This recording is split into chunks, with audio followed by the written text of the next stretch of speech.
नमस्कार मित्रांनो, इंडस्ट्रियल इंजिनिअरिंगच्या लेक्चर सिरीजमध्ये तुमचं स्वागत आहे. प्रोसेस इंजिनिअरिंग हा टॉपिक आज आपण कंप्लीट करणार आहोत. मित्रांनो, हा अतिशय महत्त्वाचा टॉपिक आहे सेकंड चॅप्टर मधून, हे लक्षात घ्या. मित्रांनो, सर्वात अगोदर प्रोसेस इंजिनिअरिंग समजण्याच्या अगोदर आपण प्रोसेस प्लॅनिंग म्हणजे काय असतं ते आपण या ठिकाणी समजून घेऊया. मित्रांनो, प्रोसेस प्लॅनिंग म्हणजेच काय? मित्रांनो, एक लक्षात घ्या, आपण कुठलाही प्रोडक्ट मॅन्युफॅक्चर करतो. ओके, सो तो प्रोडक्ट मॅन्युफॅक्चर करण्यासाठी एखादी मेथड आपण वापरतो. ओके, तर ती मेथड आपण डेव्हलप करत असतो, हे लक्षात घ्या. एखादं प्रोडक्ट आपल्याला तयार करायचं आहे. फॉर एक्झाम्पल, हा पेन आहे, हे एक प्रोडक्ट आहे. हे प्रोडक्ट आपल्याला तयार करायचं आहे. तर हे प्रोडक्ट तयार करण्यासाठी, हे प्रोडक्ट मॅन्युफॅक्चर करण्यासाठी आपण एक सिस्टमॅटिक मेथड जनरेट करत असतो, एक सिस्टमॅटिक मेथड तयार करत असतो. त्या मेथडला प्रोसेस प्लॅनिंग असं म्हणतात. म्हणजेच काय? Systematic determination of method. कोणती method? By which product is to be manufactured. Product manufacture करण्यासाठी एखादी सिस्टमॅटिक मेथड आपण या ठिकाणी तयार करणार आहोत. तर त्या मेथडलाच आपण प्रोसेस प्लॅनिंग असं म्हणतो. आणि ही जी मेथड असते मित्रांनो, ही इकॉनॉमिक असते आणि कॉम्पिटिटिव्ह असते. म्हणजे आपण या ठिकाणी ती मेथड ज्यावेळेस आपण डिझाईन करणार आहे, डिटरमाइन करणार आहे, तर ती इकॉनॉमिक कन्सिडरेशन त्या ठिकाणी करणार आहे आणि कॉम्पिटेटिव्हनेस पण त्या ठिकाणी पाहिजे, हे या ठिकाणी लक्षात घ्या. थोडक्यात मित्रांनो, एखादं प्रोडक्ट बनवण्यासाठी जी मेथड वापरली जाते त्या मेथडला आपण प्रोसेस प्लॅनिंग असं म्हणतो. ओके, आता मित्रांनो, म्हणजे सिग्निफिकन्स काय आहेत किंवा ऑब्जेक्टिव्ह काय आहे आपल्या प्रोसेस प्लॅनिंगचे? तर सर्वात पहिला आहे ते म्हणजे प्रोसेस स्टँडर्डायझेशन. आता एखाद्या प्रोडक्टसाठी जर आपण एक स्टँडर्ड सिस्टमॅटिक मेथड तयार करणार आहोत, याचाच अर्थ आपण स्टँडर्डायझेशन कडे जात आहोत. आपल्या प्रोसेसमध्ये स्टँडर्डायझेशन आहे, हे आपण या ठिकाणी म्हणू शकतो. त्यानंतर या ठिकाणी आपण सर्वात महत्त्वाचा जो मुद्दा असतो नेहमीच, तो म्हणजे कॉस्ट रिडक्शन करण्याचा प्रयत्न करतो. कारण या ठिकाणी आपण वरतीच म्हटलं होतं सिस्टमॅटिक डिटर्मिनेशन. म्हणजे या ठिकाणी आपण इंजिनिअरिंगचे कॉन्सेप्ट, सायंटिफिक कॉन्सेप्ट वापरणार आहोत, जेणेकरून आपलं कॉस्ट काय होणार आहे? रिड्यूस होणार आहे. जसं कॉस्ट रिड्यूस होणार आहे तसंच आपला टाइम सुद्धा या ठिकाणी काय करायचा आहे? रिड्यूस करायचा आहे, जेणेकरून जास्तीत जास्त आपण प्रोडक्शन करू शकतो. त्यानंतर मित्रांनो, faster response to engineering changes. बऱ्याचदा आपण एखादं प्रोडक्ट बनवतो, पण त्या प्रोडक्टमध्ये काही चेंजेस जर करावे लागले किंवा कस्टमरकडनं काही चेंजेस सुचवले गेले आणि ते चेंजेस आपल्याला करायचे असतील, तर आपली प्रोसेस अशी पाहिजे की त्या प्रोसेसने ह्या चेंजेसला फास्ट रिस्पॉन्स केला पाहिजे. रिजिड प्रोसेस नकोय की आपण चेंज करूच शकणार नाही. चेंज करूच शकणार नाही या पद्धतीची सिस्टमॅटिक मेथड आपल्याला नकोय. अशी मेथड हवी आहे की जी फास्ट आपण ज्यामध्ये चेंजेस करू शकतो, फास्ट रिस्पॉन्स देऊ शकतो चेंजेसला. आणि शेवटी याने काय होणार आहे? प्रोडक्टिव्हिटी इम्प्रूव्ह होणार आहे. तर मित्रांनो, प्रोसेस प्लॅनिंगचे हे सर्व सिग्निफिकन्स आहेत किंवा ऑब्जेक्टिव्ह आहेत, हे समजून घ्या. आत्ताच आपण मित्रांनो बघितलं की प्रोसेस प्लॅनिंग म्हणजे एखादं प्रोडक्ट मॅन्युफॅक्चर करण्यासाठी सिस्टमॅटिक मेथड तयार करणे, डिटरमाइन करणे. ओके, मग यासाठी कुठली इन्फॉर्मेशन आपल्याला रिक्वायर्ड असते? Information required for process planning. एखादं प्रोडक्ट मॅन्युफॅक्चर करण्यासाठी कोणती इन्फॉर्मेशन रिक्वायर्ड असते ते आपल्याला या ठिकाणी समजून घेणं गरजेचं आहे. हा थोडा कॉमन सेन्सचा पण प्रश्न आहे मित्रांनो. एखादं प्रोडक्ट जर आपल्याला नवीन मॅन्युफॅक्चर करायचं असेल, तर बाय डिफॉल्ट आपल्याला त्या प्रोडक्टचं वर्किंग ड्रॉइंग आणि असेंब्ली ड्रॉइंग याचं नॉलेज असणं गरजेचं आहे. Okay, working drawing and assembly drawing. त्यानंतर मित्रांनो, number of parts per production. आपण किती प्रोडक्शन करणार आहोत हे आपल्याला माहिती पाहिजे अगोदर, कारण त्यानुसारच आपण प्लॅनिंग करणार आहोत. त्यानंतर आपल्याला ॲक्युरसी किती रिक्वायर्ड आहे ओके, आपल्याला सरफेस फिनिश किती रिक्वायर्ड आहे यानुसार सुद्धा हे दोन सुद्धा पॅरामीटर फार महत्वाचे आहेत, accuracy and surface finish required in the product, कारण त्यानुसार आपल्याला प्लॅनिंग करावं लागतं. त्यानंतर मटेरियल कोणतं यूज करणार आहे, त्या मटेरियलचे स्पेसिफिकेशन्स काय, हा डेटा, ही इन्फॉर्मेशन सुद्धा फार गरजेची आहे.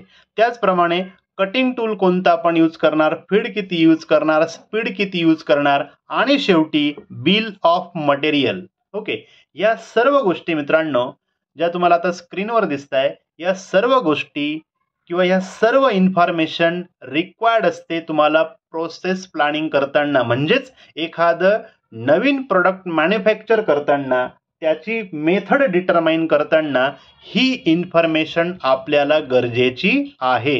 Information required for process planning. पुढचा टॉपिक आहे मित्रांनो steps in process planning. Okay, हे इम्पॉर्टंट टॉपिक आहे.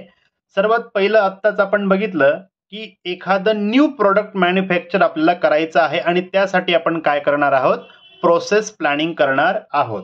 पण मित्रांनो न्यू प्रोडक्ट मॅन्युफॅक्चर करण्यासाठी लक्षात घ्या, न्यू प्रोडक्ट मॅन्युफॅक्चर करण्यासाठी आपण मेथड डिटरमाइन करणार आहोत. मॅन्युफॅक्चर करण्यासाठी याचाच अर्थ काय, त्या प्रोडक्टचं डिझाईन ऑलरेडी झालेलं असेल, हे लक्षात घ्या.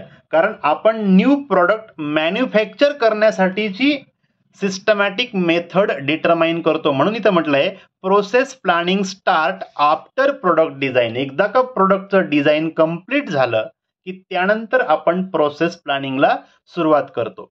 प्रोसेस इंजिनियर जो आहे तो ही जी ड्रॉइंग आहे तो डिझाईन डिपार्टमेंट कडनं काय करत असतो, रिसीव करत असतो. आणि प्रोसेस इंजिनियर आणि त्याची जी टीम आहे ते एक प्लान डेव्हलप करत असतात, plan to manufacture a product. एकदा का डिझाईन डिपार्टमेंट कडनं त्यांना प्रोडक्टचं डिझाईन मिळालं, ड्रॉइंग मिळालं की हा प्रोसेस इंजिनियर प्रोसेस प्लॅनिंग करत असतो. म्हणजे ही और शी planning to manufacture a product. Okay, यासाठी मित्रांनो टोटल 10 स्टेप्स मध्ये हे काम चालतं. आता आपण या स्टेप्स समजून घेणार आहोत. Steps in process planning. सर्वात पहिली मित्रांनो ही बाय डिफॉल्ट असणार आहे की आपल्याला म्हणजे प्रोसेस इंजिनियरला सर्वात पहिले डिझाईन डिपार्टमेंट कडनं काय मिळते, तर ड्रॉइंग मिळते. मग सर्वात पहिलं काम असणार आहे ते म्हणजे या ठिकाणी study of part drawing and it's specification. कुठलाही नवीन प्रोडक्ट मॅन्युफॅक्चर करण्यासाठी त्याची मेथड डिटरमाइन करण्यासाठी त्या प्रोडक्टचं पार्ट ड्रॉइंग म्हणजे त्याच्या ड्रॉइंगचा अभ्यास करणं आणि सर्व स्पेसिफिकेशनचा अभ्यास करणं ही पहिली स्टेप असते मित्रांनो. हे या ठिकाणी लक्षात घ्या. मित्रांनो हे झाल्यानंतर सेकंड स्टेप येते ती म्हणजे मेक ऑर बाय डिसिजन. थोडक्यात काय, एकदा का पार्ट ड्रॉइंगचा आणि त्याच्या सर्व स्पेसिफिकेशनचा अभ्यास झाला की त्यानंतर मित्रांनो आपल्याला मेक ऑर बाय डिसिजन घ्यायचा असतो. फॉर एक्झाम्पल हा पेन आपण या ठिकाणी मॅन्युफॅक्चर करणार आहोत, याचा आपण ड्रॉइंग सुद्धा आपण अभ्यास केलेला आहे. परंतु काही जे पार्ट असतात, फॉर एक्झाम्पल ह्या पेनचे काही पार्ट आपण आपल्या इंडस्ट्रीमध्ये बनवू शकतो, काही पार्ट आपण आपल्या इंडस्ट्रीमध्ये बनवू शकत नाही, तर काही पार्ट हे बाहेरून परचेस करावे लागतात. म्हणून या ठिकाणी आपल्याला हा डिसिजन घ्यावा लागतो की कोणते पार्ट्स आपण मेक करणार आहोत, बनवणार आहोत, कोणते पार्ट्स आपण बाय करणार आहोत, दुसऱ्याकडनं बनवून घेणार आहोत. ही झाली सेकंड स्टेप. त्यानंतर मित्रांनो जे पार्ट्स आपण या ठिकाणी मॅन्युफॅक्चर करणार आहोत, मेक करणार आहोत, त्यासाठी तिसरी प्रोसेस आहे सिलेक्शन ऑफ प्रोसेस. या ठिकाणी आता आपण एक प्रोसेस सिलेक्ट करणार आहोत, जे प्रोडक्ट आपण जे पार्ट्स आपण मॅन्युफॅक्चर करणार आहोत त्यांच्यासाठी. परंतु ही प्रोसेस मात्र इकॉनॉमिकल असायला हवी, या ठिकाणी लक्षात ठेवायचंय. सिलेक्शन ऑफ प्रोसेस, कोणत्या प्रोसेस आपण या ठिकाणी यूज करणार त्या प्रोसेसचं सिलेक्शन ही आपली असेल तिसरी स्टेप. त्यानंतर चौथी स्टेप आहे मित्रांनो डिसाइड सिक्वेन्स ऑफ ऑपरेशन. ही फार इम्पॉर्टंट स्टेप आहे आणि हा पुढे आपला डिटेल टॉपिक सुद्धा आहे. सिक्वेन्स ऑफ ऑपरेशन म्हणजे काय, एकदा का तुमची कोणती प्रोसेसने प्रोडक्ट मॅन्युफॅक्चर करायचं हे फायनल झालं की तुम्हाला सिक्वेन्स ऑफ ऑपरेशन ठरवावं लागतं. म्हणजे काय, सर्वात पहिले कोणतं ऑपरेशन होईल, त्याच्यानंतर कोणतं होईल, त्याच्यानंतर कोणता होईल आणि त्याच्यानंतर कोणता होईल, ही एक सिक्वेन्स असते मित्रांनो आणि ह्या सिक्वेन्सनेच ऑपरेशन करावे लागतात. जसं की टर्निंग एक ऑपरेशन आहे, ओके. त्यानंतर अनेक असे ऑपरेशन आहेत जे एकानंतर दुसरं, दुसऱ्यानंतर तिसरं, तिसऱ्यानंतर चौथं ह्या पद्धतीने करावे लागतात. जसं की कटिंग केलं, कटिंग नंतर तुम्ही टर्निंग केलं, टर्निंग नंतर तुम्ही ड्रिलिंग केलं, ह्या पद्धतीने सिक्वेन्स तुम्हाला ठरवावा लागतो. यालाच आपण म्हणतो डिसाइडिंग सिक्वेन्स ऑफ ऑपरेशन. ते झाल्यानंतर मित्रांनो तुम्हाला रॉ मटेरियलची ब्लँक साईज डिसाइड करायची आहे. Determine blank size of raw material. तुम्ही जे रॉ मटेरियल यूज करणार आहात त्याची ब्लँक साईज किती असेल, जे रॉ मटेरियलची साईज किती असेल हे आपल्याला या ठिकाणी डिसाइड करावं लागतं. आणि लिस्ट ऑफ मटेरियल तुम्ही कोणकोणते वापरणार आहात हे तुम्हाला 5th स्टेजमध्ये डिसाइड करावं लागतं. ही झाली आपली 5वी स्टेज. त्यानंतर मित्रांनो 6वी स्टेप जी आहे ती म्हणजे सिलेक्शन ऑफ मशीन्स. आत्ताच आपण वरती बघितलं की आपण सिक्वेन्स ऑफ ऑपरेशन डिसाइड केलं. या ठिकाणी जे जे ऑपरेशन येतील त्या त्या रिगार्डिंग तुम्हाला मशीन सिलेक्ट करावे लागतील. हे सिलेक्शन ऑफ मशीन्स ही आपली 6वी स्टेप असेल. त्यानंतर मित्रांनो 7वी स्टेप डिटरमाइन इन्स्पेक्शन पॉइंट्स. म्हणजे हा प्रोडक्ट मॅन्युफॅक्चर करताना कोणकोणत्या ठिकाणी इन्स्पेक्शन केलं जाईल आणि त्यासाठी कोणकोणते डिव्हाइसेस म्हणजे इन्स्ट्रुमेंट वापरले जातील इन्स्पेक्शनसाठी हे तुम्हाला डिटरमाइन करायचं आहे. ही झाली आपली 7वी स्टेप. 8वी स्टेप आहे मित्रांनो selection of labours and tools. आता सिलेक्शन ऑफ लेबर्स म्हणजे काही प्रोसेसेस, काही ऑपरेशन हे डिफिकल्ट असतात, त्या ठिकाणी आपल्याला स्किल लेबर, स्किल मॅन पॉवरची गरज असते. काही ठिकाणी सेमी स्किलची गरज असते, काही ठिकाणी अनस्किल लेबर सुद्धा चालतो. तर या ठिकाणी आपल्याला कोणत्या ऑपरेशनला कोणत्या टाईपचे लेबर लागतील, selection of labour and tools हे या ठिकाणी सिलेक्शन करायचं आहे. 9th म्हणजे 9वी जी स्टेप आहे मित्रांनो ती म्हणजे estimate cost of the product. मित्रांनो वरती जेवढं आपण 8 स्टेप पर्यंत काम केलं त्या ठिकाणी जेवढे रिसोर्सेस आपण वापरले या सगळ्या रिसोर्सेसचा अंदाज घेऊन किंवा या सगळ्या रिसोर्सेसचा एक रेफरन्स घेऊन तुम्हाला एक cost of the product estimate करायची आहे की किती खर्च आपल्याला हे प्रोडक्ट बनवण्यासाठी येईल. आणि मित्रांनो शेवटची स्टेप आहे ती म्हणजे ऑपरेशन शीट किंवा प्रोसेस शीट तयार करणं. आता हे 10वी जी स्टेप आहे मित्रांनो ही पुढे डिटेलमध्ये पण आपण शिकणार आहे.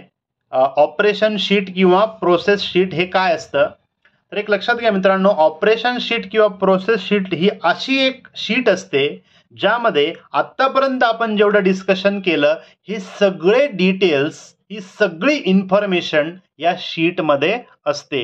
त्या शीटला ऑपरेशन शीट किंवा प्रोसेस शीट असं म्हणतात. हे आपण पुढे पुन्हा डिटेल शिकणार आहोत आणि त्यावरती स्वतः ड्रॉ सुद्धा करणार आहोत. या ठिकाणी मित्रांनो प्रोसेस प्लॅनिंग हा टॉपिक या ठिकाणी कव्हर आपण केलेला आहे. थँक्यू, धन्यवाद.